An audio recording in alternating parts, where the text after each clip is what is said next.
No, I have no idea, but many good courses here, of course. But the nice thing about this course, I think we can say objectively, is it is a culmination of courses that all of you, every individual one of you, have followed throughout this, well, except for one, have followed throughout the year. But I'm sure you have no difficulty catching up. Of course, I am talking about relativity. About half of the people here have done special relativity. About the other half have done relativistic electrodynamics, and some people have done both.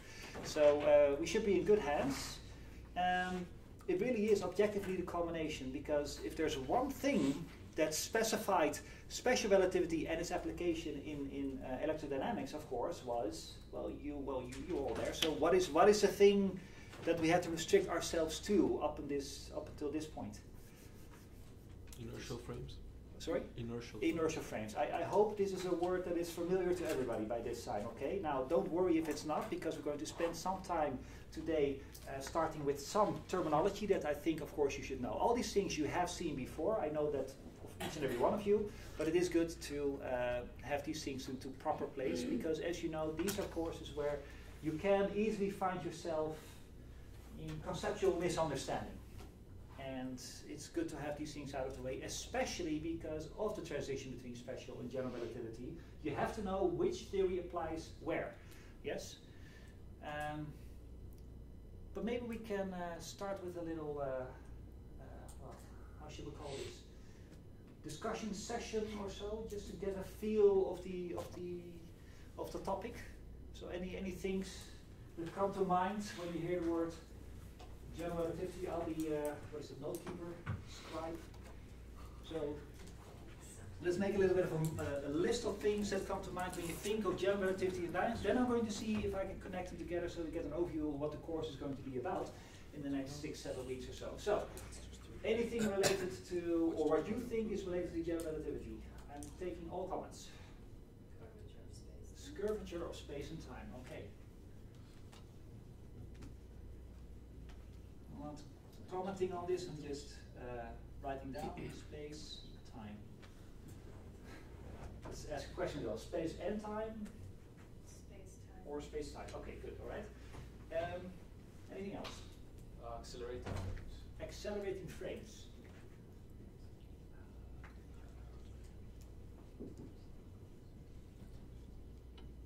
And by frames you mean? A person on a server that is moving with respect to another. All right. Yeah, just some coordinate frame, of course, yes. Just something with which you measure distances and durations. Anything else? Equivalence principle. Oh, wow, okay. I'm very not surprised to hear this particular one from you. But what is the equivalence principle? Basically, the gravitational mass is assumed to be the same as the accelerating mass. Okay. If you have no idea what he's talking about, don't worry, this is next week. Anything else? I'm sure there's more that comes to mind. Geodesic. Okay. What is it, geodesic? It's the shortest path between 2 points in space-time. Okay. You really don't need me. You should just go to him and ask him to explain general relativity. No, these are all the right words in the right place. Okay. Anything else? Gravitational waves. Gravitational waves. I was waiting for somebody to say this. Yes.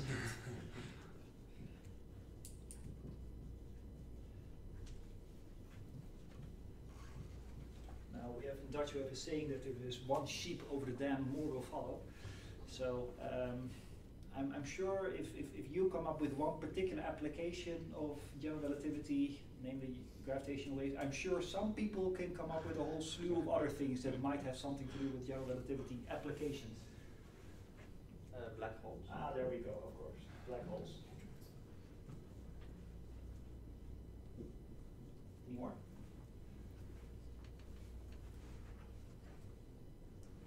I'm not sure if this is appropriate, but the GPS satellites Sure. only work because of time dilation.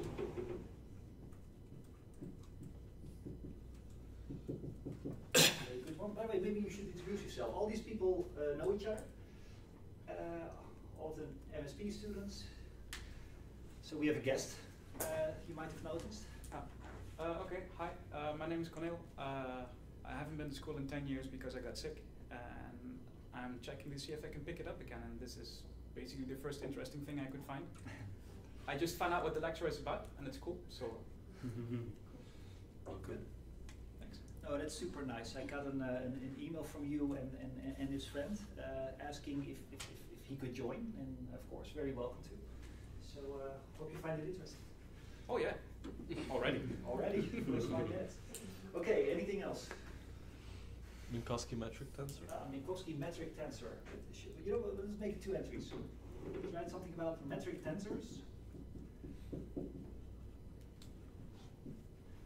And something Minkowski-ish, yes? Now the nice thing about relativity is that many things are called after Minkowski, so let's take our pick. Minkowski. Line element? Well, let's take line element, yes.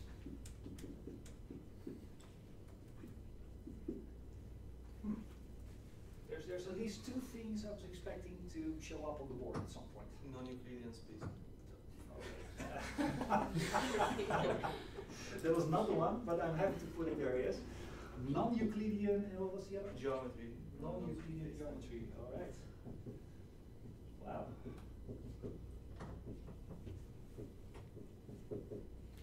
Non-Euclidean geometry.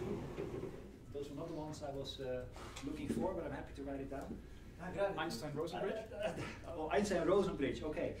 I was going for gravity though. That one is the one that is biggest absent at this moment, yes? General relativity is the theory of gravity. Now don't worry, all these things are going to connect together in a moment. That's one. Einstein-Rosen bridge, I'm going to leave that one out for quantum reasons. Okay. I'm going to leave quantum mechanics out.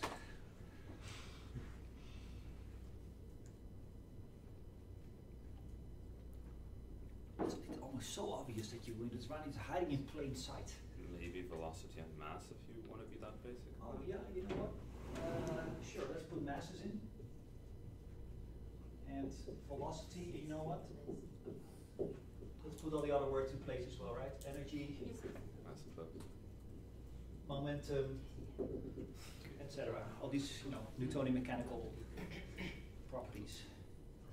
Something very big. Bigger.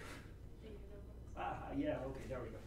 Expansion of the universe. Oh, the expansion of the universe, okay. Well, I'm going to make those 2 different entries, okay? Because there's the universe, and aside is what the universe does. So, yeah, that's the expansion. Does it expand on? Acceleration. Acceleration. Yeah, looking for the right terminology. You know what, let's call dynamics of the universe. Because, yes, everybody knows, from having been alive for the last 20, some cases, and 40 in other cases, years, that the universe does things. It has dynamics, and you might know it just from having, read newspapers and watched Stephen Hawking and cool books and YouTube videos. Yes, it accelerates. There's a huge issue there. All of these are going to group together on the dynamics. The universe itself has dynamics. I'm not talking about things happening in the universe, me walking up and down and throwing stuff and eating and such. The universe. The thing itself, even if there was nothing in it, would itself have dynamics. So yes, dynamics of universe. Certainly the ones that I wanted to have on the board are there, but maybe, well, we're on a roll here, so maybe we can come up with some more. I'm thinking myself as well.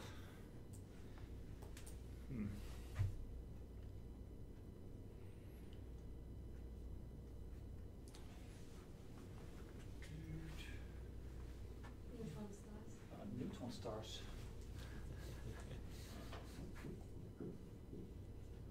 Smuggling a little bit of quantum in here now.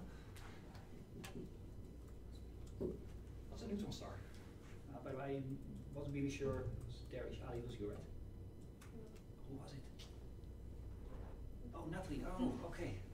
Sorry, I just heard a female voice coming from there. Okay. Neutron stars. I don't really have a clue, actually. What a neutron star is? Well, it's a star made out of neutrons. It really is. Isn't that when the protons and electrons get smashed together by gravitational force so that Yes. you get a different state of matter? Yes, that's exactly right. In quantum physics, or in particle physics, and I guess a significant number, if not every one of you have followed particle physics with Jaco, you have this thing called inverse beta decay. You can actually have protons squeeze electrons in there, and at the cost of a neutrino, you end up with a neutron. Now, this is a process that costs energy. The other way it takes away energy, which is good. That makes it spontaneously happen. This costs energy, and that's provided by gravity. Now, as gravity happens to be a very weak force, so in order to get the energy to make the protons and the electrons smash together and make neutrons, you need an enormous amount of gravity. Right? Every amount of gravity, unit of gravity, gives you only a small amount of energy as such. So you need a lot of this stuff. So that means it only happens when you squeeze matter very closely together. Right? The closer they get, the more gravity they feel and such. So if you take your typical book here, you squeeze it together, then at some point you squeeze hard enough, you will have the protons and the electrons go into this inverse beta, and you end up with a book made out of neutrons. And a whole lot of neutrinos, because every one of these protons that gets into a neutron also sends out a neutrino. So, okay, this is sort of it, right? Not really sure if we can. I mean, there's many more topics, of course, in general relativity, but I think for our course, this is sort of a good overview of what we're going to do. Now, you might not really realize it at this point, but a lot of these things are directly related to each other, even though you might not have really realized it as such. So, how everything is related, of course, this is exactly the course of this course. Now, these things, universe, let's give it a little bit of color. This one here, black holes, universe, where's my gravitational waves? There we go, gravitational waves. This is going to be the topic of our last 3 lectures. So we're going to spend 3 lectures laying down the basic mathematics and theoretical underpinnings of general relativity. Once we have all those things in place, we're going to apply them 3 times. Right? The first one is going to be black holes. The second one is going to be gravitational waves, and the third one is going to be the universe as a whole. So consider this course split up into 2 3-week parts. One of them, how do you do general relativity, and then 3 weeks of how we're going to do it. Now, all the other topics is exactly, well, the topic of the first 3 weeks. We have to connect all these things together. Now, guess which one of these is going to be our starting point? Gravity. Gravity. Well, we have to say something about gravity, right? So what's the first thing that comes to mind when you think of gravity? Maybe a formula or so? Or Force, gravitational yeah, force. well, what is it? F equals G m1 m2 over r squared. Separation. Yeah, this is your Newtonian force, yes? Yeah. Universal Newtonian force. So you have a distance between these 2 things. That's called r. From their center points, there's a mass 1, there's a mass 2, and how much they attract each other is given by this formula. It's ridiculously small, by the way, because this number is about 6.7 times minus 11 with some units that I always forget. I always have to rederive what it is. Actually, it's not that hard. It's Newton kilogram squared meter squared. There you go. There's the unit. Yeah, that's correct. So, yeah, there's something wrong with this formula, though. I mean, it works. This is why we use it when we send rockets to places, or right, when you do your high school physics and your teacher asks you to calculate where things will end up if you throw them through space and such. But, well, everybody who's done special relativity should see that there is a problem with this. There's an issue. There's something missing from this equation, from this expression. It's not a square, or there should be a tangent or a logarithm there. That's not the issue. There's an observable missing. Time. Time. Why would you think time? I find another answer, but if you have a force that applies an acceleration, which is a change of speed in time, change of distance in time, and mass actually influences how fast time is. But does mass influence how fast time is? I haven't done any maths in 10 years, okay? No, but it's not a mathematical question that I'm asking. The question is physics. You're inserting which is true, by the way, so what you say is correct. Why is it that mass influences the flow of time? It's true, though. Because it changes the curvature of space-time. Okay. There's a Lorentz transform in there. Well, it's probably not called. Yeah, but the Lorentz transform doesn't contain any masses. You can do a Lorentz transform on coordinate systems. You don't need masses for for Lorentz You transform. probably do one with masses. Though. Sorry, on? Can you not do one using masses? Or an equivalent, anyways. It's probably not called Lorentz transform. But I'm not really sure what you mean, though. I mean, you have a coordinate system, and you want to go to some other coordinate system. In between, there's a Lorentz transform. That is correct. Where's the mass? I can do this coordinate transform even in the absence of masses. Okay, yeah, that's true. I mean, I'm sure what you're thinking about is things happening in those coordinate frames, and those typically have masses. Yeah, no, that's... But the Lorentz transform is not a statement about the masses, it's a statement about the coordinate systems. Yeah.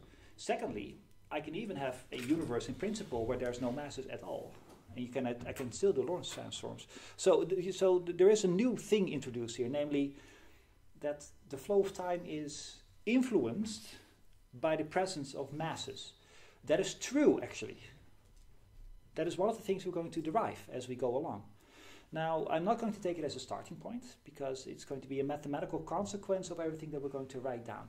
But maybe to have already put things in place, you know, of at least one thing that changes the flow of time, namely your Lorentz frame that you're in, yes? I mean, that changes how fast you're going, it's time dilation and these sorts of things. But indeed, there's a second thing that changes the flow of time, that's the presence of mass. At this moment, our time is going slower than the people a couple of floors up. We're closer to a huge bulk of mass, namely the Earth. It's not by a lot, I mean it's only 10 meters on 6,400 kilometers or so, right, to the center of the Earth. But there is an effect. People a couple of floors up are getting less old at this moment than we are. But they're also faster, aren't they? Sorry? They're also faster, aren't they? Yes, I mean, I'm sorry, I said it exactly the other way around. Their time is going faster than us, so we are getting less old than these guys are. No, but I mean, wouldn't they be traveling faster? As in, okay, that is a good Wouldn't that equal out again? Yeah, no, that's a good point as well. All right, so let's immediately go to the subtleties. Yes, you have the Earth, yes, and you have this thing called gravitational time dilation. That's what we're talking about. That mass itself will slow down time. When you're close to the Earth, you're close to the mass, so that means your time will go slower. I said it wrong a second ago. Our time is going slower. These people are getting old faster than we are. At the same time, we're standing on my knuckle here, and the Earth is rotating around its axis with a certain velocity, whereas people a little bit upward will have the same 360 degrees per day, yet have to travel a bigger distance because they're further away from the center. So they have a bigger special relativistic time dilation. So they have less time dilation, they have more time dilation because they're floating through space faster because of special relativity reasons, yet at the same time they are further away from the center of the universe, so therefore their time goes faster than the people close by. So there's two effects that are fighting each other, and then you have to ask yourself which of the two works. So that's true. I'm sorry. You know what I was talking about is just the fact from the mass alone. These people are getting older faster than we are. But then again, they have a view, so they have nice things to look at, but they look out of the window than we do. So it sort of balances out. But you're right. There's two effects fighting with each other. That's true. In fact, that relates immediately to the GPS system, yes? Because everybody knows that you can tom your way through, or Google Maps your way through wherever you want to go, up to 2 meter or so accuracy, which is beautiful. But these satellites that pinpoint where you are on Earth and where you want to go, and therefore have to tell you if you have to take a left or a right turn at any moment. These satellites that relay that information to you, their time is flowing in a different motion or a different velocity than ours. So if they send to you, you have to go to the left in 1 second, their second is not our second. So people who send up these satellites that relay information where you have to go, the GPS guys, they actively have to program in their satellites these general relativistic effects. And you can do fun calculations on this, that if you would leave out that effect, right, if you would just send them up and presume that it's Newtonian time, that the time here is the same as over there, the effect will be off by, I forget what the order of magnitude is, but tens of meters, and it accumulates, so it becomes more and more and more. It's really a huge effect because it builds up, right? Every second you're a little bit of a second off. So if you wait a day, then it builds up to huge amounts. So that's a very famous example. By the way, it's also the thing that people ask you, well, what use is general relativity? Well, at the very least, it brings you where you want to go without sending you into the bushes or into a ditch or so with your car. So, yeah, but my question was, there was something missing here, and you said it correctly. Yes, there's time missing. Now, the hand-waving argument here is that well, there's a space, and if for something to be at the very least a candidate to be relativistic, it should have some space and time combination. Yes, this you all picked up in your previous courses. So the fact that there's time missing means something is really missing. It does not help to say, you know what, I'm going to introduce a time-dependent distance here, because I haven't really introduced time. The only thing I've done is I still have a position. It's just that the position is different at any moment in time. I haven't said anything about what time does itself, right? What I've done now, I've introduced time as an external parameter instead of making it part of the theory itself. At the very least, you should have time squared or something like that, plus or minus. If I were to make this at least a candidate to be special relativistic, for every r squared you should have a t squared, right? Plus or minus. Because it's the most exotic option, or is Minkowski. Of course, that has to do with Minkowski, yes. You've seen in your courses that in special relativity, in order for things to be invariant, or space-time to be invariant, for every time squared, you should have a minus distance squared. So at the very least, it should be something like this-ish in order to make it relativistic. Now, it's still not correct, by the way.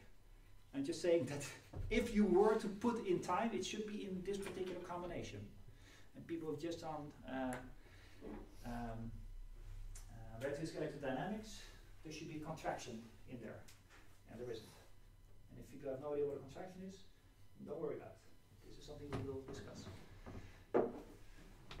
Yeah, so that's the hand-waving argument, but there's a bigger argument here, and that is that this thing says that information can move faster than the speed of light. Let's do a fun calculation. I just happen to be looking at you.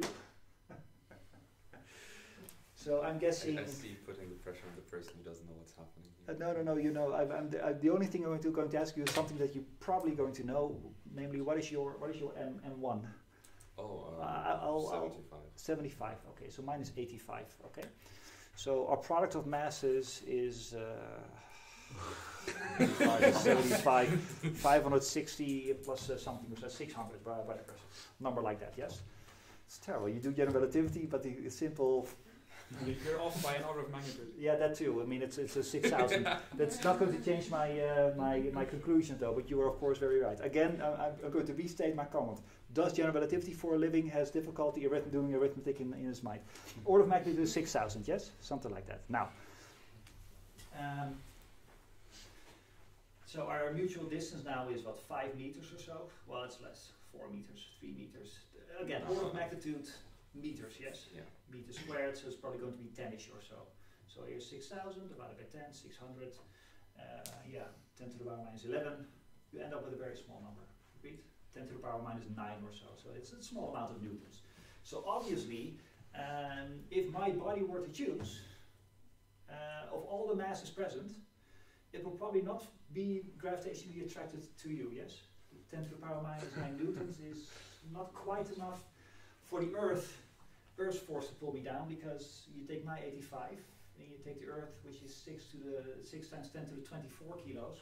Obviously, that pull is going to be stronger.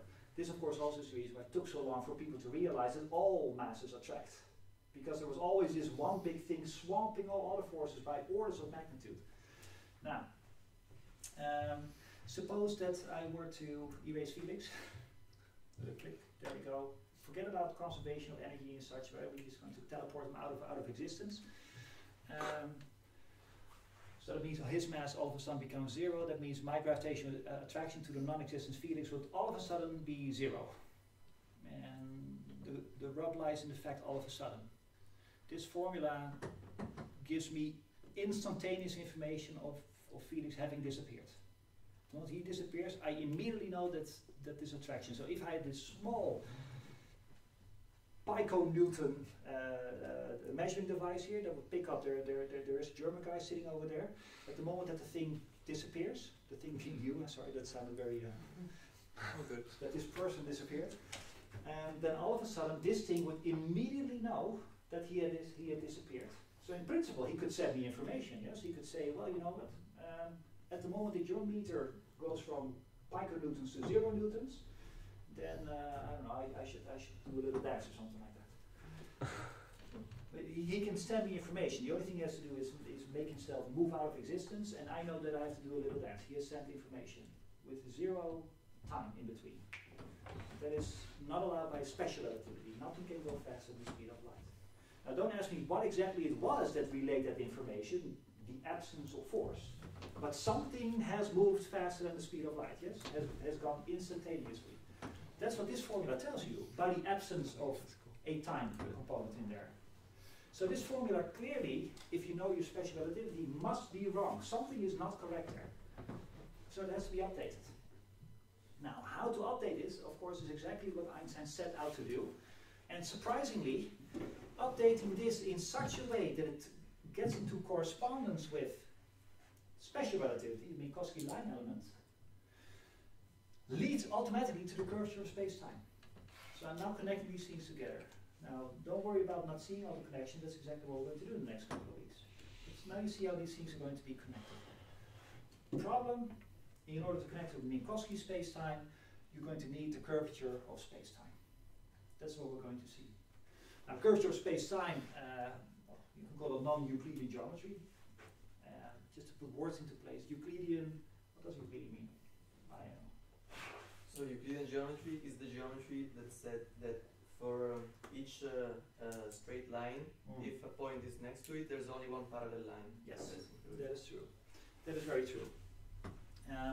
Euclid came up with this idea to describe how geometry works, how lines work, how Pythagorean theorem works, all these things.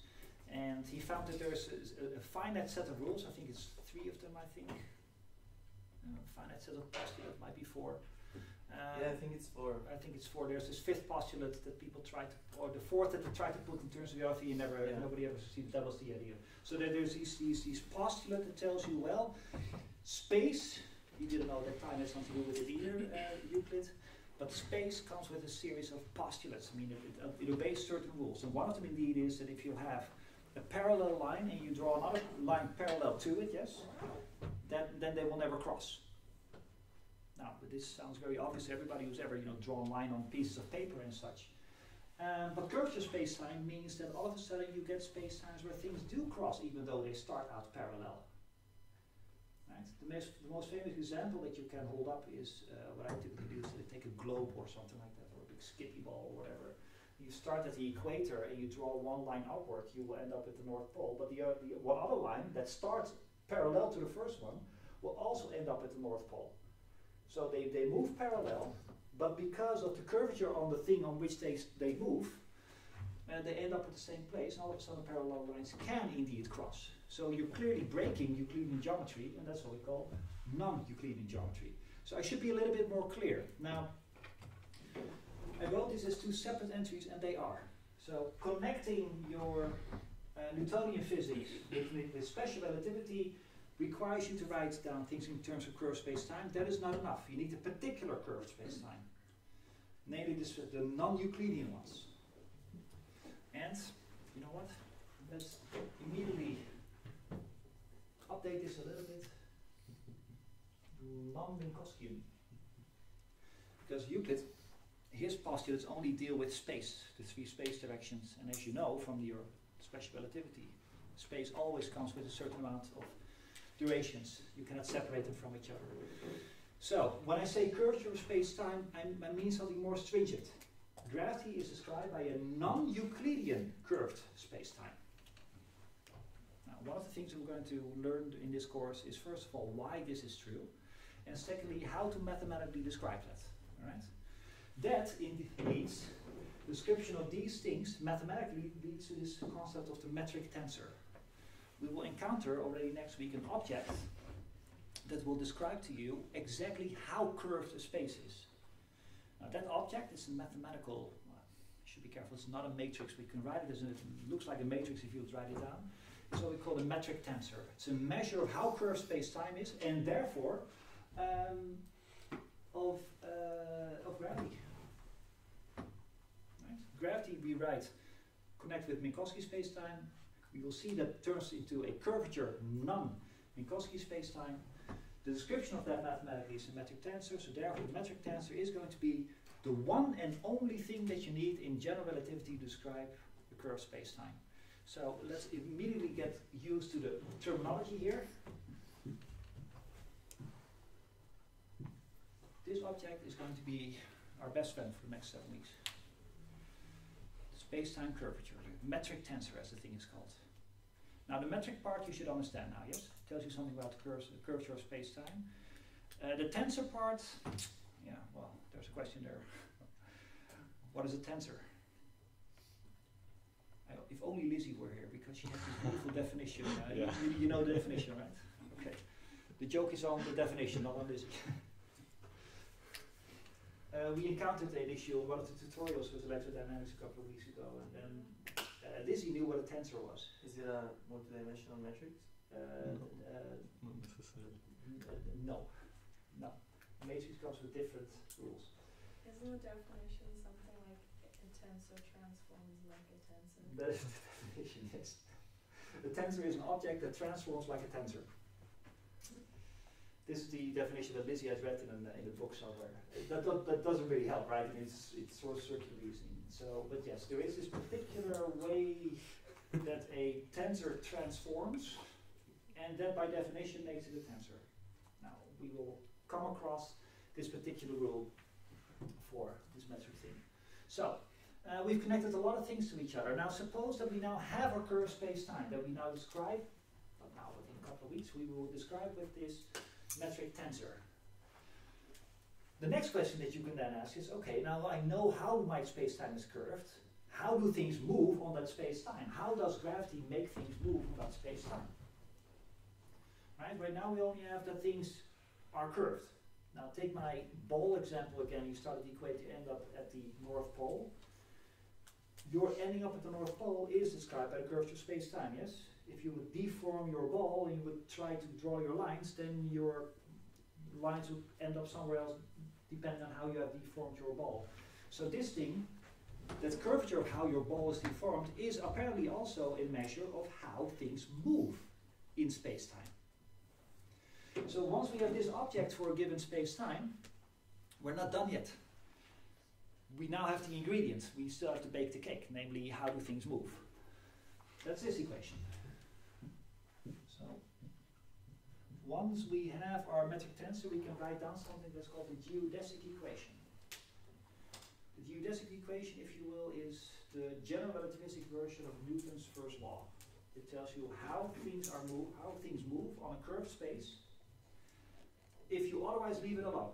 So forget about magnetic fields and electric fields and pushing and pulling and all these things, no frictions, just curved space-time, let something move. How does it move?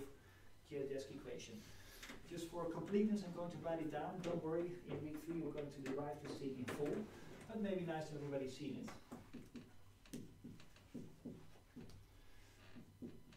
Now that's simple enough, right? Second derivative of your position. Forget about this thing for now. Second derivative of your position with respect to time. It's an acceleration of sorts, because it's not really time, but it's proper time. Gives you 0. This is like Newton's first law, yes? Things go with a constant velocity, because acceleration is 0, and in a straight line. Straight lininess comes from the fact that you have multiple directions here, and all of them go into a straight line. Well, all directions go, all of them have a constant velocity. And if you move with a constant velocity in this direction and in this direction, you end up going in a constant velocity in a straight line through the middle. So it's really two statements that we have here, this equation. Newton's first law. I'm lying, because I left out a part. At this point, no metric tensorness is in there. So let me add the metric tensorness to it. Well, you should go in here. If only this were true, you would just have Newton's first law, and general relativity motion would be the same as non-general relativity motion. Here's the part that was missing. Does the plus mean that it's actually added to? Yes. Okay. So you take this thing, add to it what I'm writing down now, and set that equal to 0. Okay. So. What letter is that? That's Greek letter gamma, but I'm known to botch on my Greek alphabet, but I had Panos in my class of this course last year, and he says, yeah, that looks good. Is somebody more knowledgeable of the Greek alphabet than I am? Because I think this is okay. Yeah? Doesn't look gamma-ish to you? Kind of like the capital part, but not really. No, forget about the rest. This part and this part, just the gamma. I mean, it's not really gamma because you have like. The curve. Yeah. Well, you have this gamma. That's small gamma. Yeah, that's like a small. Like the capital gamma is just this. Yeah, This. it's like an L upside down. Yeah. But without yeah, it's like this. Oh, well, consider that my contribution to the Greek. I've always written it like this, I really have. I mean, but this is because I learned my Greek letters here, and they're from physics. The capital gamma is I picked up during my own learning of general relativity. So we're stuck with this, unfortunately. Okay. But then again, you also have people who drop their eyes like this. And if you're allowed to put a little heart on top of your eye instead of a dot, then I'm allowed to put a little curly on top of the gamma. Now. So there's this thingy here. This thingy is itself a huge expression in terms of your metric tensor. I'm also going to write down that for completeness. Again, it's just for completeness. So if you don't feel like writing this down, don't. You will at some point have to notice, but for now it's just for completeness. Here's your gamma.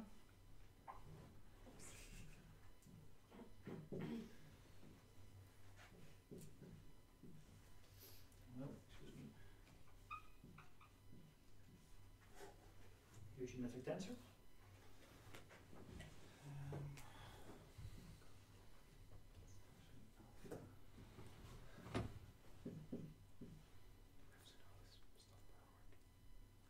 This is not correct, excuse me. It should be this one.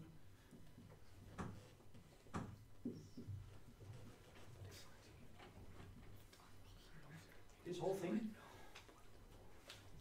That's this capital gamma. Yes. I have a question. In Sure. the first thing that you put in. This one? No, just a bit up. The very first. Up. Yeah, there. Yeah. There's like dx alpha, and underneath is like, is that dz or dr? No, that's the tau. That's the same tau as this Oh, one. oh, that's a Yes, tau. yes, Okay. yes. It's proper time. Yes. Okay. This is a big expression. Yes.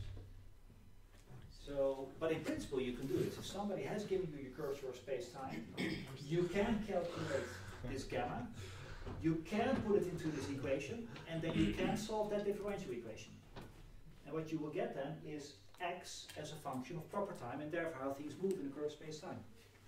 So general relativity is not that hard, really. I mean, in principle, find this thing, put it in here, calculate the gamma. You get this differential equation, solve it. Is it a weird question? But what is proper time? If this is No, too much, I'll look it up at home. no, but don't worry. We're actually going to go into it in a second. Okay. The reason that I'm not fully introducing it now is because most of the people, if not all, have seen this before, but I'm going to do a more formal introduction in a second, so don't worry about it. Okay. So, in principle, again, this is not that hard, right? The devil lies in the details. Electrodynamics people, how many terms have I written down here? It's double contraction. Only depends 4. Is it 4 indices? It's 4, yes. I mean 1 index with 4. Well, no. Let me rephrase. How many equations have I written down here? There's 2 questions here. One is how many equations? I write it as if it is 1 equation. And the second question is, per equation, how many pluses do you have? Now, how many? Let's start there. How many equations? 4. And here are 4. through, yes? This mu counts your space-time coordinates. There's 4 of them. 1 time, 3 space. So this is just shorthand for 4 equations. Secondly, each of these equations has this thing to it, so it looks as if they have 2 terms, this thing and that thing. No. For the people in the know, and we're going to introduce this more properly, this is in total 16 terms. It says this plus 16 thingies. So you have 4 equations. Each of them has 1 plus 16, 17 terms. And here's where it really gets difficult. Well, difficult part 1 is nonlinear, because you have a product of your solution. Right? You're looking for these x's, but they come in products with each other. And mathematically, that makes your differential equations you have to solve nonlinear. And unfortunately, there's no tricks to solve nonlinear differential equations. I mean, you can solve nonlinear differential equations. There's just no general trick to do it. That means every time you come across this equation, you have to find your own trick. Start from scratch. Of course, at some point, people have found ways that solutions come in particular classes, but there's no this one trick that if you always do this, you'll always end up with a solution. So that's problem number 1. Problem number 2 is, you have 4 of these equations. For the time coordinate and the 3 space coordinates, you have 1 of these. But the solution of the one depends on the solution of the other 3. So that means if you want to solve this one for, say, your time coordinate, then those 16 terms that follow consist of the x, y, and z coordinates. But those you didn't know. So, okay, well, I need the x coordinate at least, so let's solve the x differential equation. No, the x differential equation needs time. Okay, so in order to solve the time equation, I need the x solution, but in order to solve the x solution, I need to have already known the time solution. And that means you have 4 of these equations that cannot be solved separately. You have to solve them all in one big go. You cannot first solve one, take its solution and put it into the other ones, and then solve those. No, all of them in one go. 4 equations, 17 terms each, nonlinear, and coupled. That is hard work. Yes? Is that just a really complicated way of saying if you are at a place, you must be at a time, and if you're at a time, you must be at a place? It's not so much if you are at a place then you are at a time, but that you cannot change your position without also having changed the amount of time. That's what it says. Because the amount of time changing determines how much your space changing will happen. Yeah. So basically what that says is no teleporting allowed.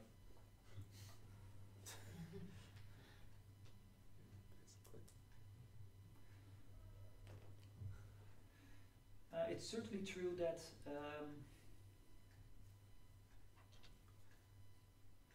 I'm not sure that is strictly written in there, because you can. No. In principle, you can. It depends on exactly what these terms are. Yes, but teleporting would mean that your delta t, the amount of time changing, is 0, whereas your delta x is non-zero. That's teleporting, right? Change in position without changing in time. Okay. But then you get infinity equals 0, which is untrue. You would have some, unless these cancel the infinities. Remember, you have 16 of these terms, yeah? So it's not a priori clear that you cannot find some solution where the x's are 0 and the dt's are not. So I don't want to go as far as that no teleportation is already built in. Okay. I'm not saying that it is allowed though. Okay. I mean, there's another reason why that cannot happen. That's because the continuity equation. That if something moves through, if something changes in time, it has moved through space. That is not necessarily written here. Okay. But there is. Yeah. Okay. I have the full answer to your question. It's not in here. I do not see a priori reason why that would be in here, the no teleportation. But there is another rule, and we're already looking 2-3 weeks ahead in the course, but there is another rule that says this. Forget exactly what that means, but here's a rule that says if your velocity has changed through time, your position has changed in time, you must have moved through space.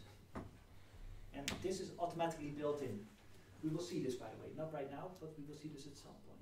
So this equation, in principle, does not disallow teleportation, but if you then, in addition, at this constraint, then you have the no teleportation option.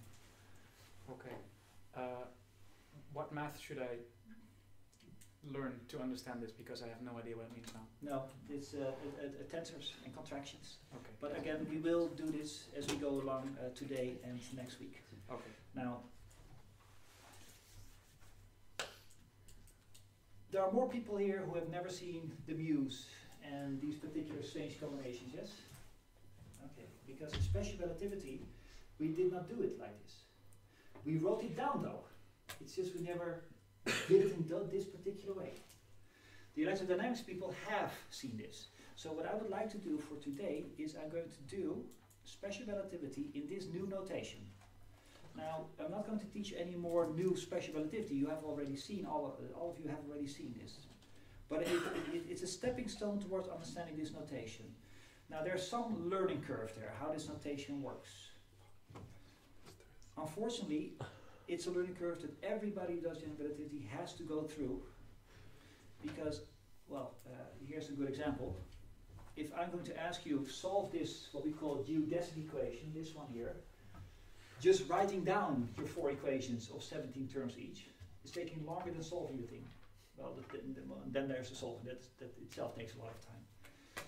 Secondly, just now out of pragmatism, this particular way of writing things is going to ease up your calculations. Calculations will become simpler if you know how this works. In that sense, it's very much like the following. Suppose, I'm just making up an example here, yes?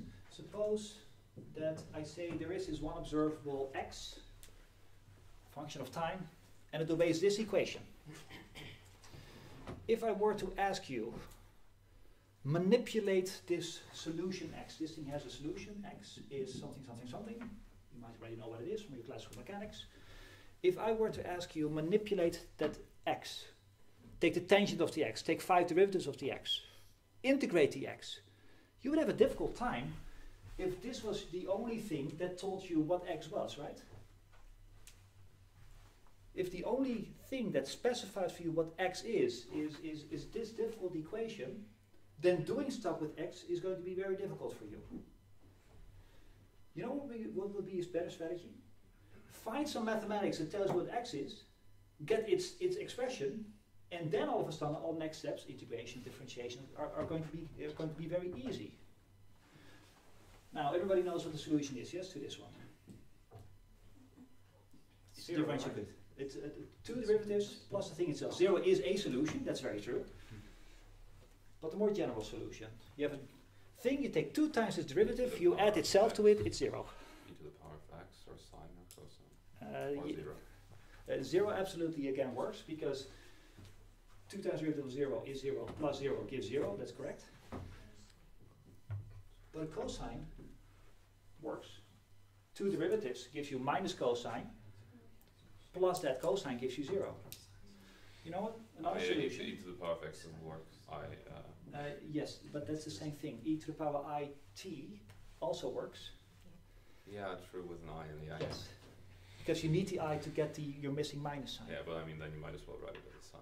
But that's true. That's what we call Fourier transform. That you can always write it as a sum of these e to the power i's. That's true. Now, and you can add random constants to it. The point that I'm trying to make here is sometimes, in order to do mathematics efficiently, you need to learn how to do something difficult first, and once you have that under your belt, then all extra steps become much more easy. Now, in order to go from here to here, you have to learn what a cosine is and that the second derivative of a cosine is minus itself and these sorts of things. So once you have that, manipulating your result, x, whatever you're going to do next to it and afterwards, is going to be much more simple. That's exactly what we're going to do here. We're going to do special relativity in this sort of notation. That has a learning curve, but once you know how that works, then from that moment on, all the next steps are going to be much more easy.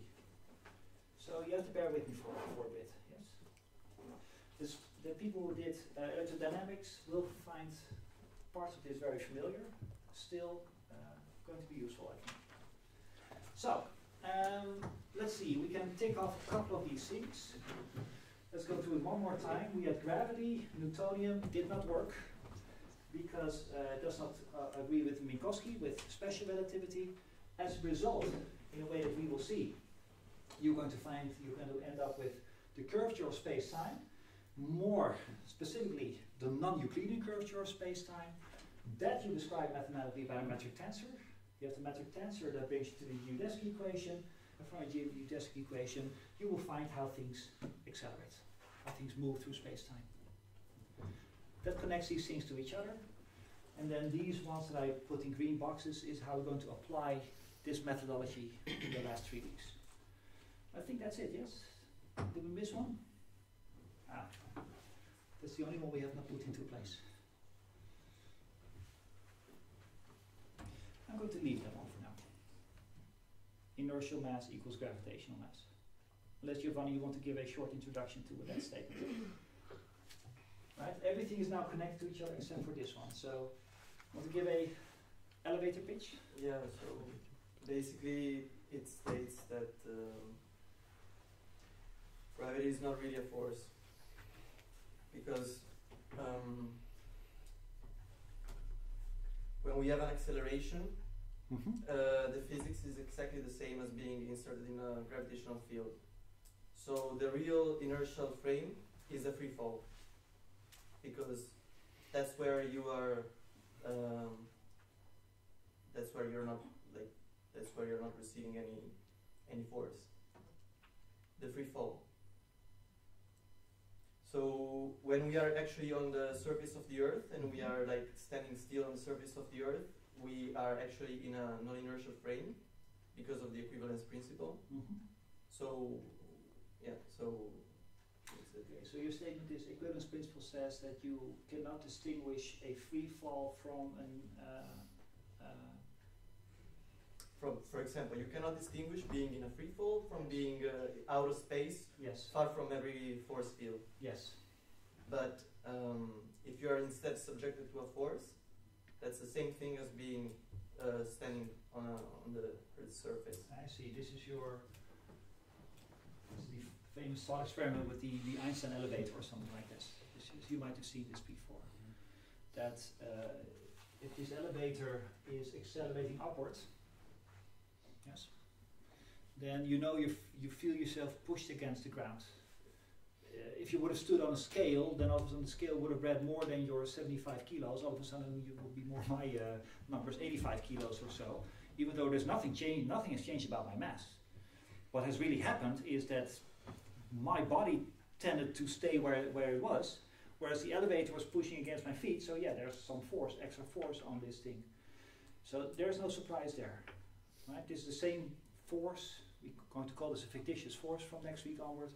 It's the same thing that you feel when you are, I don't know, in a quickly accelerating car or something like that. You feel yourself pressed against the chairs because your body wants to stay where it was. It's Newton's first law.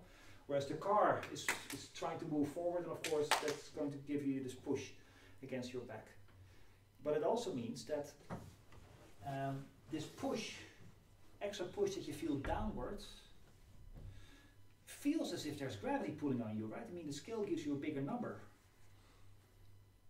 In fact, let's take the car example again. If you have, I don't know, a ball, this hoedenplank. Dutch people help me here.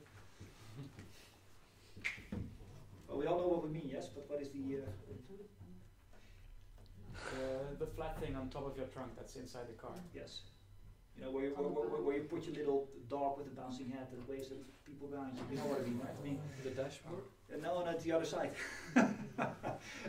Anyway, let's take a bus, okay? That doesn't have a hoedenplank. You put a ball there, in the middle of the thing. If that bus will accelerate, then that ball will accelerate backwards. Everybody knows why that is. It's because the ball wants to stay where it was, whereas the bus is accelerating. But that means in the coordinate system that is formed by the bus, all of a sudden the mass moves backwards. Right? And if you didn't know any better, you had no way of checking whether the bus was accelerating. You could not look out of the window. You had no means of checking whether the bus was accelerating or not. You might as well say, look, there is this extra force pulling on my ball right now? Look, it has an acceleration, so there must have been a force. Now that acceleration is gravity. Now nobody in their right mind, when they're sitting in a bus and they see this ball passing down the aisle, would say, oh look, there's gravity now pulling on the ball. But the equivalence principle states, where is it? That there's no way of telling. Just from the motion of the ball, of course if you do extra experiments you can, but from the motion of the ball alone you cannot tell whether gravity is pulling on the thing or whether you happen to be in an accelerating frame. So here's where you see a very deep connection between gravity and being in an accelerating frame. If you go to an accelerating frame, already in Newtonian physics you feel or you see things all of a sudden start to accelerate. General relativity says that's gravity. So that brings the accelerating frames in our story. Remember that we started with, I'll be there in a second. Remember when we started with this story that we talked about when does special relativity apply? And then we said, well, as long as the frame is not accelerating. Now you see what will happen if things do accelerate. You feel this extra force. This extra force to you feels like gravity. So apparently if you go to an accelerated frame, you have gravity in your theory. At the moment that you let go of the condition that you can only do special relativity or relativity in non-accelerating frames and you allow general frames to go to, you have these extra forces, and Einstein or this equivalence principle says that's where you get your gravity from. So big bunch of words, right, altogether. Now we have to build it up from the start. So let's have a break. Again, we're going to start in a moment just from our special relativity and write everything in terms of this new notation. And from next week onwards, we're going to build in gravity. Yeah. Oh, sorry, you had a question? Yes. Yeah, the equivalence principle. Does that mean that if you have two massive objects that are attracted to each other, yes, if they move towards each other, are they actually moving, or is the space moving them? In this particular case, it's they're moving towards each other. It's not the space itself that moves. Okay, so they move through space. The space is static. The space is static, and the things move through space. Mm-hmm. And this is a very important distinction. At some point, we're going to talk about: do things move because they happen to be on a space-time that moves, or are they in a static space-time and they're moving themselves? Mm-hmm. It's quite a difference. It's like being at Schiphol on one of these conveyor belts, right? If you have to go from one gate to the next, you can walk there, you can stand on one of these conveyor belts that brings you there. If you stand on the conveyor belt and the thing is moving you, that will be the space-time moving and you not doing anything, just being moved by the space-time. Whereas if you walk next to it, you will be the moving thing, whereas your space-time, the stationary floor, will be stationary. Yeah. Okay. So there's a clear distinction there. All right, let's have a break and then start building. Everybody has received now their complementary metric tensor, this G. I guess everybody by now knows the story. They had about 1,000 of these made because of the gravitation wave conference that we had in September. We had 309 or so people attending from all over the world. I ordered 400 of these, and then Thomas Klein said, oh, you might as well order 1,000. I'm sure we can do something with it. So we now have still 600 of these things laying around. So I just give them away as much as I can. I thought it was appropriate, right, for this course. So take this as a little mascot. Just put it on your little table every time that we see each other. I'm sure they will help. Bring it to your exams and such. Speaking of gravitational waves, as you might know, 1 week ago, the 3 gravitational wave detectors that we have in the world, depends on who you ask, but the ones that actually measure gravitational waves, have been switched on 4 or 5 days ago or so. It's called O3, the third observation run. The first time that it ran, they shut it off, then they installed some hardware modifications, switched it on again, that was O2. Switched it off again for about a year, did another set of modification on the 3 detectors, and now it's been switched on a week ago. I forget exactly which date, it was either Wednesday or Thursday, something like that. Now, in previous runs, because of the sensitivity that the machines had by then, we got about, I don't know, 3 gravitational waves per year, maybe 4 or something like that, yes? With the modifications that have now been installed in the past year, the sensitivity per direction of each has gone up by a factor of about 2. but because the thing measures in 3 directions at the same time, you get 2 to the 3 more events, so that's about 8, right? 2 to the 3. That means that you get about 10 times more events with the current hardware of the machines than in the previous runs. And indeed, last night I was working and paf, got the email. 2 have been detected last night. About 1 hour in between of each other. So 1 came by and oh, there's 1. And there was another one. Black holes or neutron stars? Black holes. 2 binary black holes. I did get an email this morning, not to me personally, but to the whole collaboration, that said something about neutron or an electromagnetic follow-up. And that is surprising because black holes, as you know, do not send out do not send out electromagnetics. So either there's also binary neutron star, or that there's a 3rd event, or I misunderstood one of the events. But the update that I got last night, literally about 11:30 in the evening, was 2 gravitational waves. Chances of being a binary black hole system with BBH, both of them had a chance of 1, and all the other candidates were 0. And, as it's called, a false alarm rate. So how big is the chance that you accidentally, the data or the noise of your machine accidentally gave the impression that there was a gravitational wave? False alarm rate is, I forget what the number is, with the current noise that comes out of the machine, that probably, this would happen once per 10 to the 9 years or something like that. So once per universe lifetime, you accidentally get noise that looks like a gravitational wave, which is another way of saying these were probably gravitational waves that came by, right? Or it's just exactly that one moment in the 10 billion years of the universe that we switch it on that it occurred. So things are very exciting, and because of this factor 2 to the 3 times more events that you expect, this will probably be weekly, bi-weekly, tri-weekly occurrence. For me, very important personally, because this is the first time that I am, as it is called, a rota master. That means that if a gravitational wave comes by, then there are a certain number of designated individuals that have to do tests on this data to check, well, various things. What kind of parameters were in there, these sorts of things. And I personally, I'm one of the 40 or something. I mean, it's not that I'm important, but my particular job of this particular run that is now going on is that I have to check whether in those waves that are detected there is deviations from general relativity. If general relativity is not correct, you would expect a slightly different gravitational wave, or even a very big, very different gravitational wave.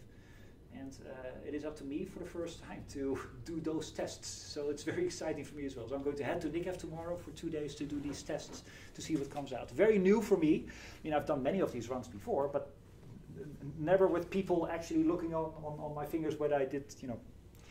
That also means if there is a deviation from general relativity, then first of all of this is not true. Well, it's not true, but you know what I mean, right? There's something there. That also means that will be a huge discovery, yeah? But, well, we'll see. The answer is probably going to be no. Of course, it's going to be general relativity. But then again, it might not be, and the tests have to be done. So, very exciting times. Gravitational waves are now really a commonplace thing. We get gravitational waves every week or 2 weeks or so. It is really beautiful. It's really exciting times. So, wait a couple of weeks. I'm going to discuss how that works. Can I ask one question? Yes, of course. If you have like a black hole merger, you say there's supposed to be no electromagnetic radiation coming from that. Don't they both have accretion disks that actually do send out electromagnetic radiation? No, that is very true. But the accretion disks you expect by very big black holes, like the ones that you have in the center of galaxies. These have massive accretion disks. But the smaller ones, the ones that the detectors are sensitive for, so about 10, 20, 30 solar masses or so, which is about a factor of 1 million or so, or 100,000 times smaller than the ones that have huge accretion disks, you expect little to no accretion disk, let alone electromagnetic radiation. Okay. So it's a very clear signal for neutron stars to have an electromagnetic, not because of accretion disk, but because of their magnetic field that's around it. And there will be a discovery, though, that if you would have an electromagnetic detection from a signal that corresponds to 10, 20 not supermassive black holes, because that means that something else has been going on there. That would be very interesting indeed.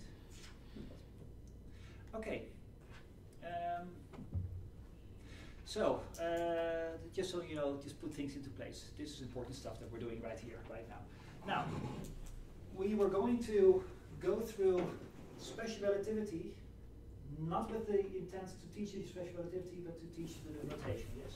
Once you know this notation, then this applies. You can manipulate these things from that point onward. Again, there is somewhat of a steep learning curve. So let's just make sure that we get this out of the way. Now, give me a starting point for special relativity. There's many of them. You can build a special relativity in many ways, but pick the one that I like best, please. Yes, thank you. The Minkowski line element, of course.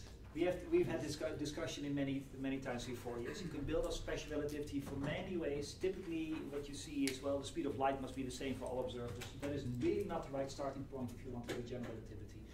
For general relativity, the right starting point is the following.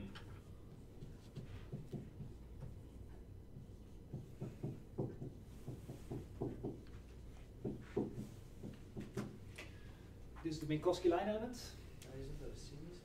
Yes, but we have to make a choice now. In general relativity, it's extremely uncommon to put C's in. And the capital G from Newton's universal gravity, we also usually put to 1. We can make a choice. We can decide to keep the C's in and just carry them along. I'm fine with that. I'm probably going to make a couple of mistakes because in my mind, they're never there. We can also plain decide from the outset not to put them there. I'm happy with either choice. That's really up to us here to decide. So, I've just got one question. If you're connecting them with minuses, yes. Does the order matter? Like, it should matter, right? Yes, and it does. Why is it chosen this way around? There's as in why don't you choose the minus here and make these plus or something like that? Or I mean, it also matters whether you take dt squared minus dy squared minus dx squared. Like, well, why do we have t minus x minus y minus z? Well, wait a minute. Switching these around will not change anything, right? It should, right? It's just subtracting numbers, right? If you first subtract 4 and then subtract 3, it's the same as first subtracting 3 and then 4. I suppose. Yeah, I suppose it's just going to switch this sign. No, there's no sign switching. Do you agree with this? Well, the dt is not negative, right? So you're subtracting everything from the dt. Yes, that's so. Yes. It matters. Okay, sorry. It only matters that the dt is first. Yes. Okay. That part matters, and then the rest of this order does not matter. Okay. Yeah. Sorry. Good. So again, unit-wise, the dx, dy, and dz come with the unit meter squared. Yes. All of them are distances. Except dt, that's duration, so that's seconds squared or something like that. Now, everybody knows that you cannot add or subtract numbers that do not have the same unit, so even if you have never heard of special relativity, you would know that there should be a velocity here to make the units come out okay. Now, it's convention in theoretical physics to say, there is a number there. It's just that the number happens to have exactly the value 1. You might say, well, but the value is 300,000 kilometers per second or so, 3.0 times 10 to the 8 meters per second. That's all fine, but that's only the result of having chosen meters as this distance and seconds as this duration. It's only because we already had a unit system in place before we measured c that we got this strange number out. So we might as well pick some other unit system in which c happens to have exactly the value 1. Now, these are called natural units. And yeah, this is what people use. So in general relativity, we let go of the meters and seconds unit system. We go to this natural unit system where seconds and meters are the same unit. So that meter per second becomes unitless. Now again, we can make a choice. I can keep the C's in, or we can immediately adapt to the notation and convention of general relativity. I have really no preference, but I am pragmatic. I know that if I'm going to put this, promise you that I'm going to leave the C's in, I am going to forget them here and there in my expressions. That's not saying that I therefore prefer to leave the C's out. I'm just warning you that when we decide to keep the C's in, I might forget them every now and then. Let's leave them out. Yeah, sure. I mean, I'm not pushing you towards that decision, I hope, yeah? Okay, good. So, it's even worse, okay? Let's identify everything immediately. We're going to use these units. As a result, seconds and meters are the same unit now. We're going to make an immediate next one. Newton's constant, the gravitational constant, not to be confused with your little squishy g that you have on your desk right now. That's the metric tensor. This is a different g. Unfortunately, almost everything in general relativity is either called g or r. So it's context that was going to determine which one I'm going to mean. What I mean this g, this one. I claim this 6.710 minus 11 in some units. You know what? Let's pick our unit such that also that one happens to be exactly value 1. Then means, if you think about it a little, you will find that kilograms also now have the same unit as meters and seconds. So the result of having chosen our units as such will result in kilograms and meters and seconds all being the same unit. Some gravitational unit or something like that. We call it the natural unit. Now, we're not going to do this because we're probably not going to encounter it, but if you go talk to Jacco, he also puts Planck's constants to 1, okay? And you know what? If you're going to talk to Kathleen, he's going to put Boltzmann's constant to 1. So you can have a whole system where all the units that have any particular meaning in physics, all of them are set to 1. And once you get used to this is really handy. Now, don't worry about these two. This is going to be our unit system. So from this moment on, I'm going to leave out the C. So if you see an expression at some point and you find, wait a minute, there's something wrong with the units, because I see seconds and meters or something in a strange combination, it doesn't look like what it should be, that's probably because there are C's missing, okay? All right, so these are called the natural units, and from now on, I'm going to use them extensively. One exception, at the moment that we're just going to calculate a number, that we're actually not going to get a formula out, but actually going to use the formula to calculate how big the effect is. For instance, here are GPS example, right? This example that, well, there's a satellite and it has to tell you how, when you have to go to left or right with your car and everything. And I have to tell you what that number is. Convert it back to meters. Convert it back to actual seconds, then I'm going to reinstate the G's and C's, but I only don't go to do it at that particular final step. So aside from that, these are all just going to be 1 from now on. All right, now what I've written down here, I think is familiar to all of you. It simply states, if you have two things that happen, as you know, my favorite example to go to is 2 exploding firecrackers or something like that. There's one that explodes, there's the other one that explodes. There's 2 things, we call them events, something that happens in space and time at a designated position and a designated time. Then there's always an amount of distance between the 2 things happening. Pang, pang. There's about a meter difference between these 2 events. And there's also an amount of time between those 2 events. The amount of distance is written here. This is the amount of distance between 2 events. And dt is the amount of time between 2 events. Okay? Just so you know what these numbers mean. Probably you're going to repeat myself from special relativity a couple of months ago. Relativity is not a theory about moments in time or positions in space. It's not a theory about t and x's. It's a theory about dt's and dx's, durations and distances. So, this by itself is not special relativity yet. It becomes special relativity, again, all of this you have seen before, is the fact that this particular combination of durations and distance with this strange minus sign in between, that thing is invariant. You all remember what invariance means, right, in this context? Just to be sure, can we express what that means, just to have that? It's the same number in all coordinates. Yes, in all coordinate systems, right?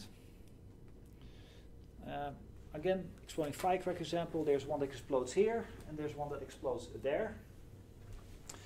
Standing still, explosion, explosion. In my coordinate system, attached to me, so that you should envision as if there's an x-coordinate X is sticking out from my belly button or something like that. I can measure where the first explosion happened. That's what 1 meter away from me. The second explosion happens here. That's what I know from where I was standing. It's about 3 meters or something like that. That means the dx between the two explosions in my coordinate system is 2 meters. Right? Between the two explosions, there's 2 meters difference.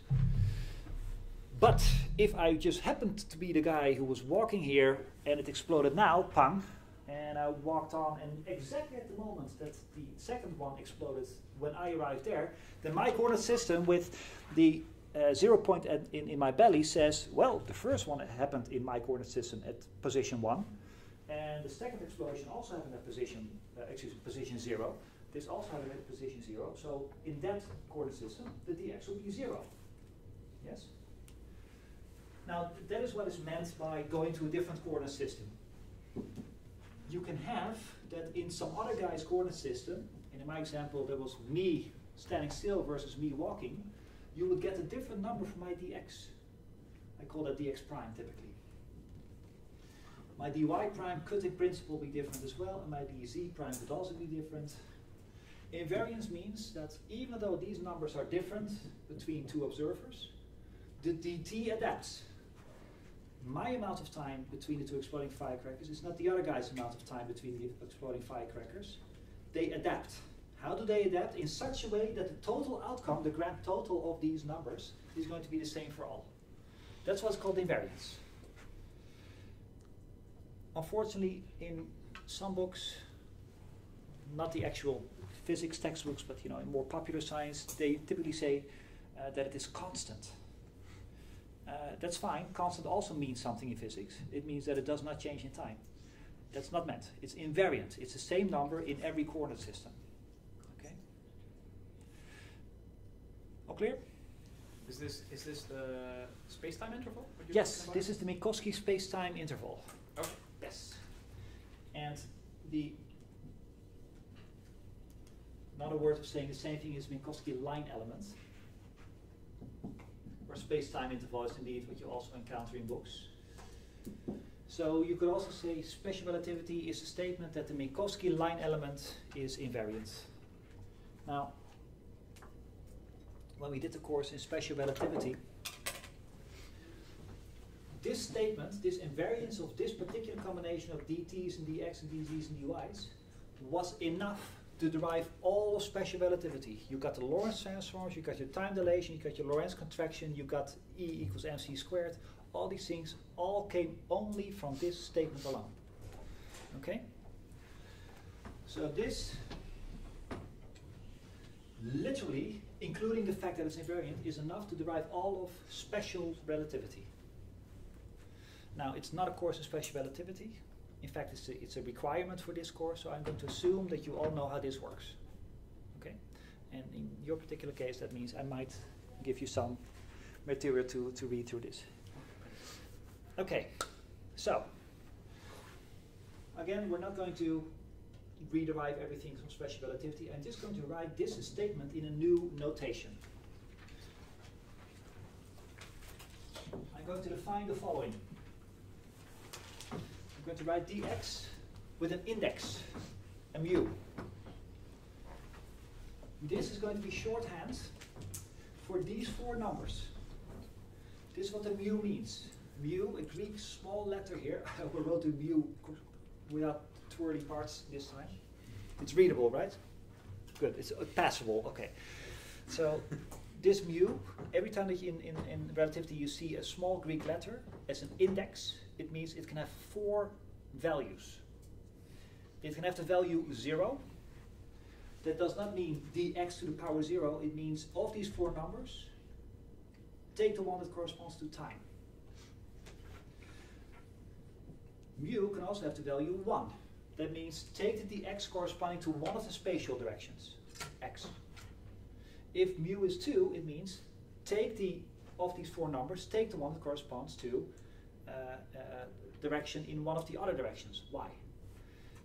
Take mu is 3, that means of these 4 numbers, take the one that corresponds to that remaining direction in space, z. So this, if you want, is shorthand for really 4 numbers. When mu is 0, that we put on top in this vector. If it is 1, then it's a second entry. If it's 2, it's a third entry, and if it's 3, it's the fourth entry. Now, why would people not just call this one the first entry, right? Why do you start counting at 0, like you do in programming, for instance? Now, that's just convention. There's no deep physics there. I mean, there's something to be said. Historically, when we go back to Euclidean physics, people had no idea that time had something to do with space. So space already came naturally in a group of 1, 2, 3.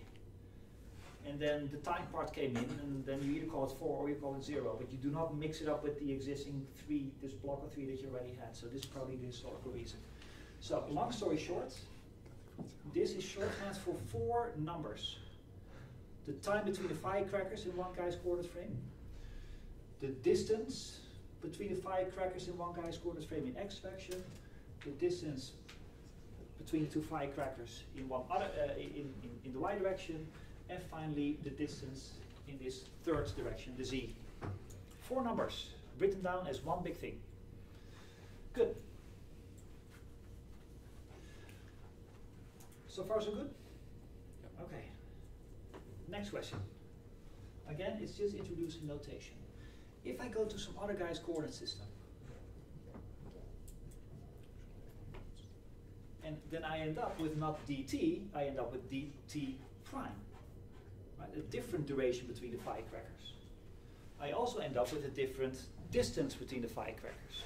My dx prime is not dx, my dy prime is not dy, my dz prime is not dz, my dt prime is not dt.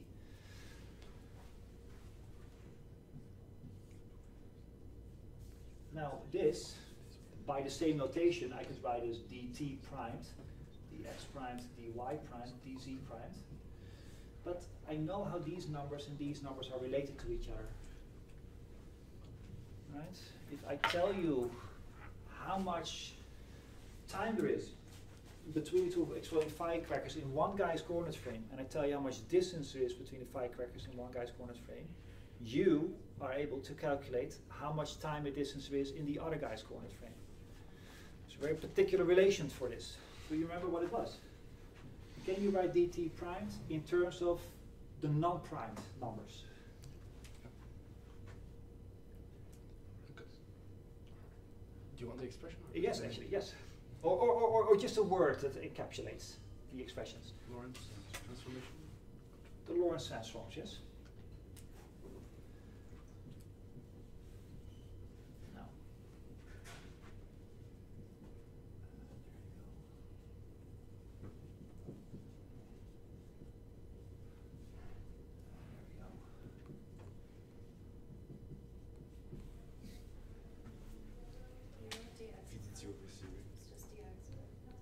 What did I?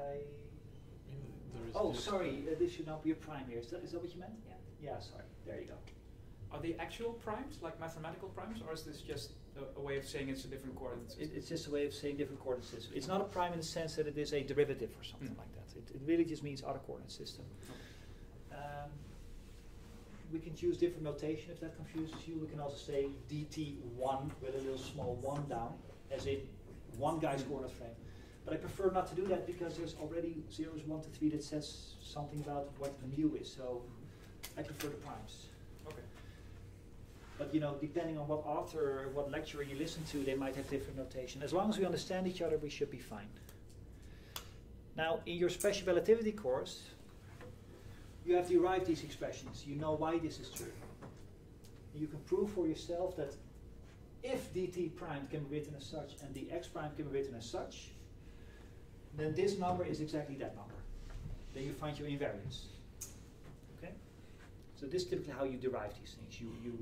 You state that this must be invariant, your Minkowski line element, Minkowski space-time interval, and then you look mathematically for the connection between the primed and the unprimed numbers such to make it happen, and you'll find that this is the general solution. This is one way of deriving the Lorentz transforms. Gideon, Yes? I would not, I don't want to say something wrong, but should v dx in the first line be dx divided by v? dt minus v dx. dt minus v dx, yes. Yeah, shouldn't it be dt minus dx divided by v? by v. Yes, instead of v multiplied by dx, should it be dx divided by You're missing a unit, I'm guessing, yes? Because you have a time, seconds, and you have a space, and to make this back into seconds, you have to divide by velocity. Is that? Yeah. Okay? But I'm leaving out c's, yes? In real life, if you had kept the c's in, it would have been over c squared. But that's exactly what I decided to leave out. And this is it's good that you mentioned this, because this is the point that I made a second ago, where I said, be careful here, right? There should be. Okay, good. So, all new notation. Now, all of this you know. I'm going to give this a name.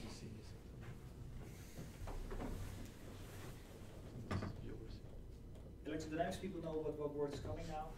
It's called 4-vector. I apologize for these people who literally saw this 2 weeks ago. I'm going to call this a 4-vector from now on. And you might think that's an aptly chosen name, because it's a vector with 4 numbers. But a 4-vector comes with a little bit of extra definition. A 4-vector, namely, is a thing that transforms as a 4-vector. It's like the tensor definition again, yes? So let's make that explicit. Every 4 numbers that has this transformation property, that if you go from one guy's coordinate system to the other guy's coordinate system, and your 4 numbers then change in this particular way, those 4 numbers you call a 4-vector. So this is not a 4-vector because it's a vector of 4 numbers. It's a 4-vector because if you go to from the unprimed to the primed coordinate frame, your dt's turn into dt primes, your dx's turn into dx's primes in this particular combination. That's by definition. Yes? Just one question, you might have said that and I forgot, but right here you're just transforming the dx, which of course makes sense. Is it convention that you always orient your coordinate system so that dx prime follows the transform? That is a very good question. So like it never happens that you just choose an arbitrary coordinate system and then you have transforms into all directions? It does. I mean, his question now is why, I'm paraphrasing your question, but his question now is, why does this particular strange combination happen at the dx and not at the dy? Now, that indeed is because you can rotate your coordinate system such that the velocity with which the 2 observers are moving with respect to each other is along the x-axis. Okay. And then this is true. If you find, wait a minute, this is the y-axis, and this is my x-axis, or even worse, is some strange combination, you know what? Just rotate until it becomes the x-axis, and then you can apply this. So I can write this down without loss of generality. Okay.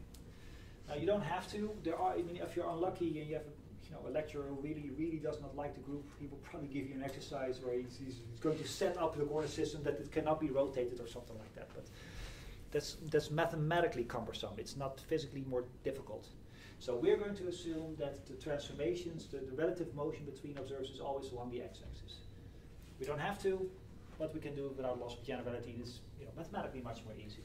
So again, if dx mu transforms into dx mu primed in this particular way, then it is a 4-vector. So let's make it general. Here's a mu. I'm not stating what a is. Right? So I'm just saying I have 4 numbers here. And yeah, well, by definition that means, well, the tiny part of A, right? That will be mu is 0, and you know what? I could also have the xy part of A. That will be mu 1. I can have the ye part of A. That will be mu is 2, and the ze part. That will be mu is 3. Suppose that you have 4 numbers like this. And this is measured by some guy in the coordinate frame. Again, I'm deliberately not expressing what A particularly means. Just saying there's some 4 numbers that you can measure from one guy's coordinate system, and you get these 4 numbers. Then another guy comes along, and he's walking with respect to the first guy with a velocity in x direction, and we've wrote in our axis that it is in x direction. And he measures those 4 numbers. Suppose that this guy will then find a mu primed, which is going to be this.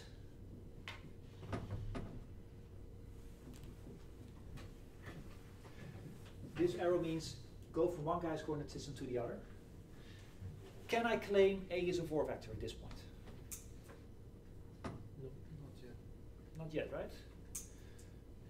I mean, literally the only thing I said is if you measure 4 numbers for one frame and then you measure it from another frame, you get different numbers. That's what I wrote down. Well, that's probably true. Okay? But suppose that upon inspection you find that I can express these new numbers in the other guy's coordinate frame, in the old guy's coordinate frame, as follows. Suppose upon inspection I do my measurements, I calculate all these numbers, and I find that this is a relation between one guy's A's and the other guy's A's. How about now? Now it's a 4 vector, by definition. Okay? So, mind you, I haven't done any physics at this point. I've just defined what a 4 vector is. Now let's take the Lizzie definition of things. What is a 4 vector? A 4 vector is a thing that transforms as a 4 vector. As if it has this transformation property, then you call it a 4 vector. It's just a definition. There's no physics there.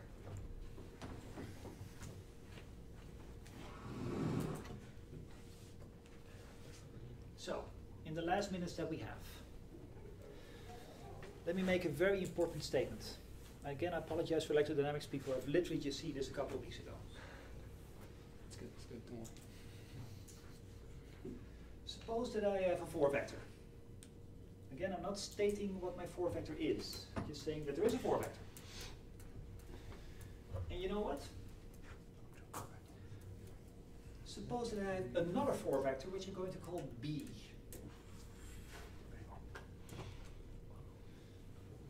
Now, you might notice that the 4 vector with an A, I put a mu there. And by this I meant these 4 numbers. I have another 4 vector here. And I also put an index there. This index is the Greek letter N, nu. By this I literally just mean B is also a 4 vector. I don't give it the mu because the mu is already taken by the A. Right? But both of them still mean the same thing. There's 4 numbers A and there's 4 numbers B, and they both transform as a 4 vector. That's what it says. Now I'm going to do the following.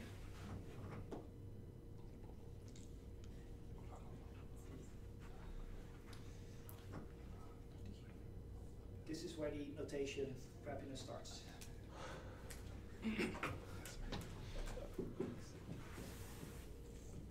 What I'm going to write down now is notation, still not physics.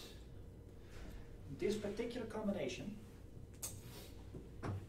means something, notation-wise.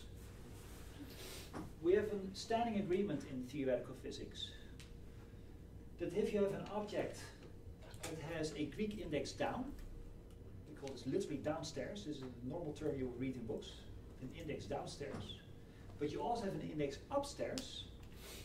If you have one down and one up, it's shorthand for the following. We can all read this, yes? Mu is 0 to 3, and this means summation. 0 to 3 because there are 4. Yes. Okay. It means that take your mu, this mu and this mu, give them all the 4 values that mu can have. That can be 0, 1, 2, 3. 0, 1, 2, 3. Yes? Take all these 4 values, add them together.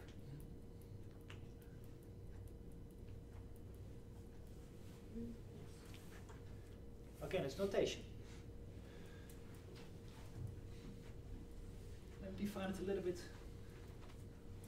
more closely here. I have my A mu here, just to get the notation good out of the way. And suppose, give me your favorite non-Greek letter if you can. Anything? G. Okay. Not to be confused with this one, please.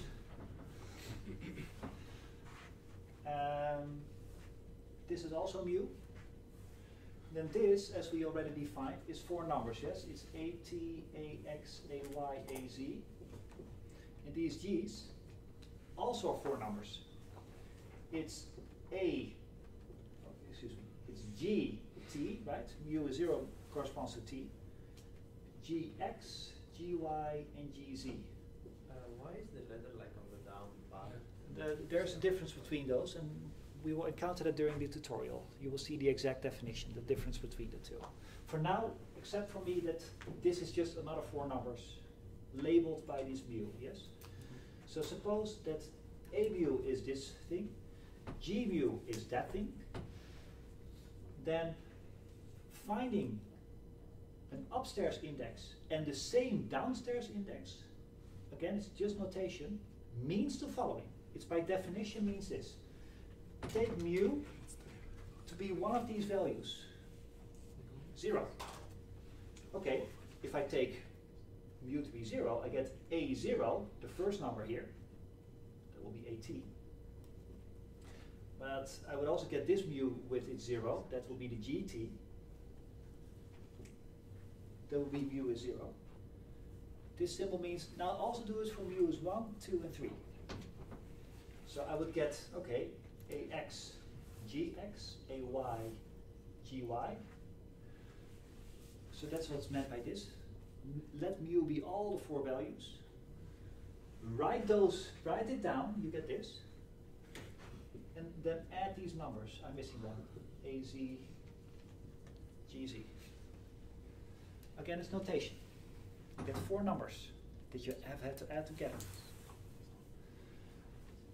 This has a very special name. This is called a contraction. And you really, we're going to study these things in detail in the tutorial, but this is something you really have to know cold by the time we get to do real general relativity. This is the step that requires a steep learning curve, for once you have it in your fingers, general relativity will become much more easy. Every time you see index up and index down, it means take the 4 values, multiply them with each other, and add everything together. That operation is called contracting, contraction of these 2 numbers. Felix, you had a question? Well, why? What's the difference between that and, well, just taking the scalar product? In this particular case, there isn't. It is like a scalar product. So if you want the scalar product from linear algebra, AX dot something like this, yes, you could write as a contraction, except that this one does not have a time. This is 3 numbers that you have to multiply. Oh, okay, yeah. Yes, but aside from that, you can write now if you want. You know, I was thinking about the quantum courses where you just have an arbitrary amount of numbers and then do the yes. scalars. So yeah. Yes. Okay. I think cool. Now let's go back to our expression here, because I was about to make a physical statement here. Do you see that there's a contraction here? I have a mu up and a mu down, right? So that means I have to do this for the mu's. So this is shorthand for saying, well, there's a mu downstairs and upstairs. It means there's a contraction, this operation. So just looking at the mu's, how many terms will I get? Plus, plus, plus, how many of those do I have? 4. Okay, good. That takes care of this contraction. This one is contracted with that one. There's another one. The nu's are also contracted. So that makes it 16 then. That makes it 16. Not 8, 16. For every contraction for the mu, right, you still have 4 to go for the u's. Gives a total, this is shorthand for 16 terms. So that's just a tensor product then? That will be a tensor product, yes. So this is shorthand for mu is 0, 3. Yeah, and then go through these numbers. That's 16 terms. That's a big expression, agreed? You don't want to write down 16 terms every time that you encounter one of these double contractions. Here comes the physics. Under the condition, this this is going to be the most important statement for today, possibly. I haven't specified what these numbers are. Now, how many numbers is this in total, by the way? This is 4 numbers, because there's one index, and the index can have 4 values. How many are these? 16. 16. Right. But that means you can write this as a matrix. 4 rows, 4 columns. The matrix looks as follows. -1, 1, 1, 1, and the rest zeros. It's like a unit matrix, except that one of them has this strange little minus sign. Here's a claim. I can remove this because you now know what the notation means. If you make a double contraction of 2 4 vectors, an A and a B that transform in this particular way, and this thing in front is this particular matrix, then you can write down these 16 numbers, because this huge expression. You will get back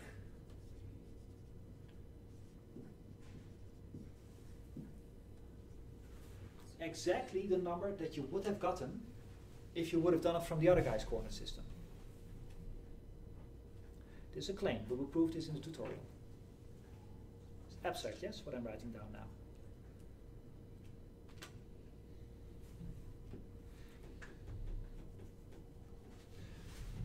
That's a very important statement that I have here now. Again, why this is true and that it is true, we will prove in the tutorial. For now, except for me that it is true, suppose that you've seen a mathematical proof of this, you will have seen this in an hour, and the unlucky people in 2 hours from now. So, these 4 numbers are different in one coordinate frame from these, yes? These numbers are different than these. But this particular 16 terms added together and these particular 16 terms added together, their grand total is going to be the same in both coordinate systems. That means that this is invariant. The number that comes out is going to be the same in all coordinate systems. Is only mu supposed to be the matrix, well, which name I forgot, or also mu? Both of them. It's a double contraction.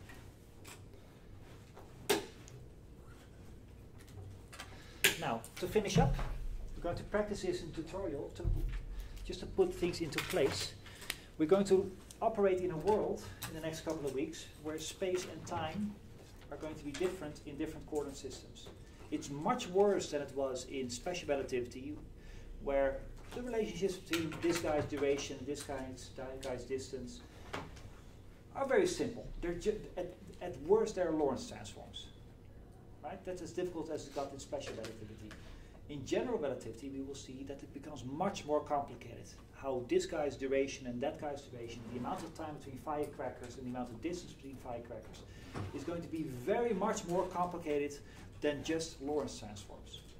You're going to have to do a lot of more mathematical work to find out, if you know one guy's durations and distance, to get the other guy's durations and distance. So in this very complicated mathematical world, you are extremely happy to find numbers that do not change from one coordinate system to the next.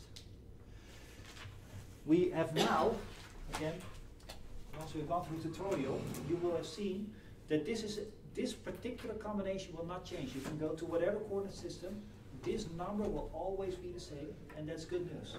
It's much more easy to calculate the stuff that does not change between coordinate systems than things that do.